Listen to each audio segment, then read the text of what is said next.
Bulan suci Ramadan merupakan bulan yang ditunggu-tunggu oleh umat Islam di seluruh dunia. Karena di bulan ini, pintu pahala dibuka lebar oleh Allah Subhanahu wa Ta'ala.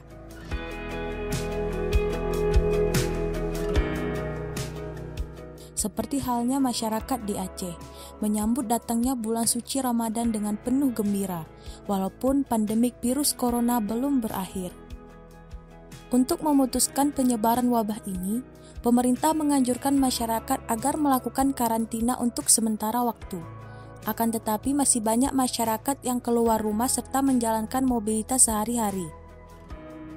Tak terkecuali orang-orang yang mengisi kebosanan mereka saat menunggu waktu berbuka, mulai dari jalan-jalan sore ataupun sekedar menikmati indahnya langit di sore hari. Meskipun tingkat penyebaran di Aceh lebih rendah dari daerah lain, ada baiknya kita tetap waspada terhadap pandemik virus corona ini. Gunakanlah masker, sarung tangan, dan hindari kontak fisik dengan orang-orang di sekitar kita, atau physical distancing.